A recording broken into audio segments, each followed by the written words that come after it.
Welcome back, everybody. Glad you're here. We're going to be talking today about the key terms that come from the Trinitarian discussions that were going on at the Council of Nicaea in 325, and then that Creed of Nicaea was formalized and finalized at the Council of Constantinople 381. So what we call the Nicene Creed is really the end product of what we want to speak about today. But the Trinitarianism that was being debated really involves 5 key terms, and we're going to talk about those today. So let's go through them one at a time. I should also remind you that if you're taking this as my class, you will be helped if you go ahead and get the handout that I've put online, and these terms are listed here with all of their different interpretations and nuances, and it'll be much easier for you to follow along if you have one of these. If you don't, I've given the words on the screen as well that should be of help to you. So let's go through these one at a time. So for our first term, we're going to use the Greek word ousia, and it really is just the word to be. So in our Bible, there are verbs all over the place about he or she or it is, was, will be. But we're using this term in a specific way. When you ask what is something, you're asking about its essence, or in the Latin, its substantia, its substance. But you don't want to think in terms of material substance. If I were to ask you, what is that piece of furniture there, you wouldn't tell me it's wood and nuts and bolts. That would only be its parts. What is it, or what is its essence? It is bookshelf, even if you change all the parts. Well, we're going to say with God that there is one God. And whatever we describe God as, transcendent, immense, incomprehensible, all of those attributes that we could say about God, we are going to stick with this essence, the divine substance. For Trinitarian language, there is one God. But that brings us to our second term, because God also is known to us in 3 persons. So for our second term, we're going to talk about the word person, but I've given you the Greek word prosopon and then its Latin equivalent persona to try to keep us from imagining God as 3 persons in the way that we moderns think of persons. Because today, we modern people, especially in the West, as a product of the Enlightenment, we define person the way that Descartes did. Cogito ergo sum. I think, therefore I am. And so a person to us is largely bound up with this rational, self-contained, autonomous individual. But if you said that about God in Trinitarian terms, you would no longer be Trinitarian, you would be tritheistic. Because instead of speaking of one God in 3 persona, you would have begun to speak of 3 autonomous individuals. So for the ancients, it's helpful to realize that this word persona, or prosopon in Greek, just means face. In fact, it was used for masks in ancient Greek plays and Roman plays because they didn't have all the elaborate sets and enough actors even to play all the parts. And so what would often happen is one actor would put on a prosopon, probably a smiley face, because now that person is the protagonist. But then they could change and put on a different persona, the frowning face, and play the antagonist. Now, when we talk about God, we don't want to say that God first puts on one face and then switches to another face and then another. That would be the ancient heresy known as patripassionism or monarchianism or modalism. We don't want to say that God switches from one person to another. We want to say that God is eternally, always has been, always will be 3 persona. And yet somehow there is only one God. That brings us to our next term.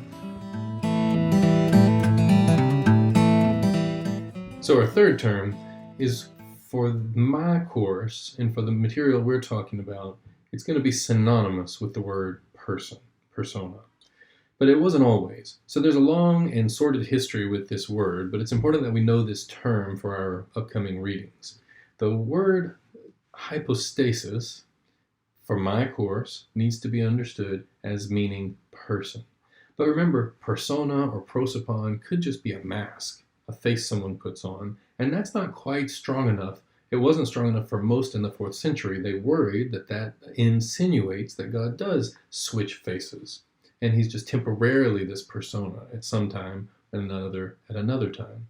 So to strengthen this idea of God's personhood, 3 persons, they use this term, hypostasis.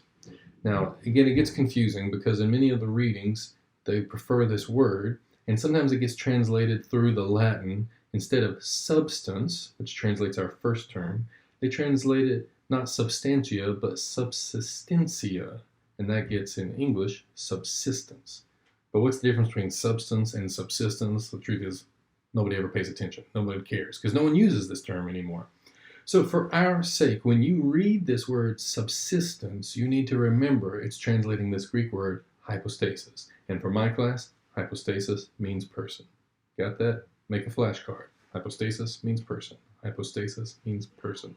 If you don't, you're going to start reading some of the people that are coming up, and you're just going to want to rip your hair out because you know what they mean by subsistence as opposed to substance.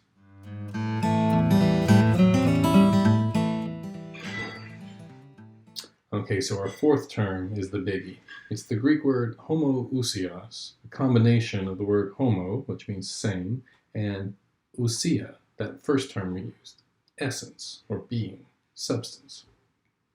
So for God, the early church wants to say that even though there are 3 distinct persona, prosopon, persons, they are all one in essence. They are homoousios, or in Latin, una substantia. But how are we to envision something like this? Well, there's 2 main analogies that I want to draw from, and these are roughly borrowed and adapted from what the writers from the 4th century were saying. The first is, let's imagine we're going to make a vase, or, for our sake, a mug. This porcelain mug is one persona. In fact, it happens to have its own prosopon. So let's imagine we had this mug and we wanted to make a second mug that was homoousios with the first. To do so, we would not go get another lump of clay or whatever was used to make this and then make a second one that is like it. We want to make it the exact same substance. And to do so, we would take the original lump of clay, whatever was used to make this porcelain mug, and we would make a second mug, a second hypostasis or persona, that is homoousios with the first mug. Now, I know what you're thinking. You're probably thinking, well, to make the second mug, homoousios with the first mug, you'd have to destroy this first mug to get its substance. Well, that's true of coffee mugs, but nothing is impossible with God. With our 3 persons, we have Father, Son, and Spirit, who are all 3 of the same exact essence. Now, a second analogy we could use is one of fire. So to help me out, I'm going to bring back the idea of a candle. And I'm holding this candle just so that my hand doesn't get burned. What I'm really interested in is the flame itself. Now, to think about this flame as an individual entity or subsistence, or even for our purposes, persona, we want to then take a second candle, but again, I don't care about the candle, I just don't want my hand to get burned, and I could touch this first candle with the second candle and draw out of that first flame a second flame. And now we have to ask the question, what is the substance or essence of this second flame? The second flame is homoousios with the first flame, because they're both made out of the same substance, fire. And you could even ask a really interesting question. When did this second flame come into existence?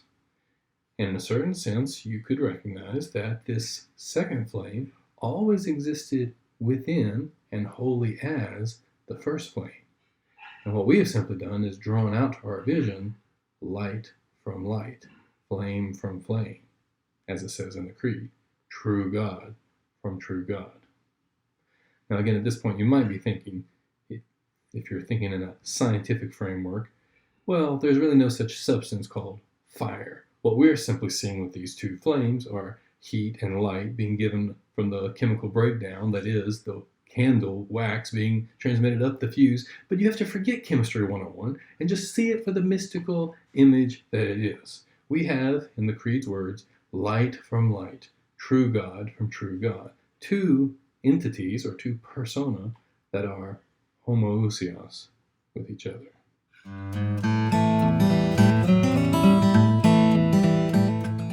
Okay, our fifth and final term for today, we've simply added one letter. Can you see what it is? The letter I, or the Greek letter iota. You've probably heard the expression, it makes not one iota of difference. Ironic expression. It makes all the difference in the world. Because there were several people at Nicaea who did not trust this new term, homoousios. It sounded like it's probably teaching something heretical. Besides, how would you make a second vase? Yeah, that's homoousios with the first vase, without breaking the first vase. It just doesn't make any sense to a lot of people. So many well-meaning members of the church at that time wanted to change this concept, and instead of saying exact same substance, homoousios, they used this slightly modified different word, homoiousios. If I wanted to make a second mug that is homoousios with this first mug, I'd simply go get another lump of clay and make it look identical. But it eventually was decided that it won't work for Christian understanding, because you don't want the Son to be made from a similar substance to God, made later, somehow slightly different, even though a lot alike.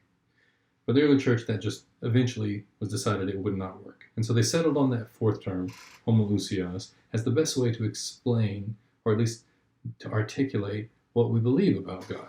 We believe that God is one being, one in essence, and yet there are three persons.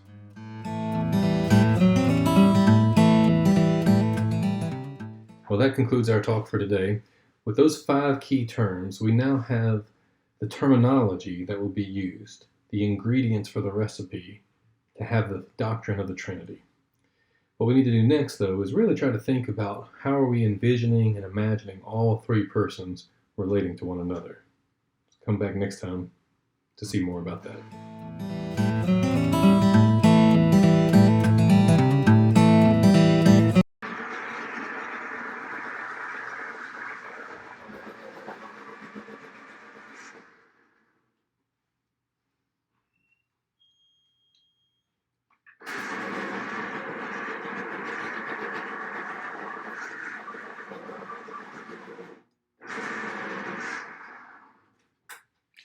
All right.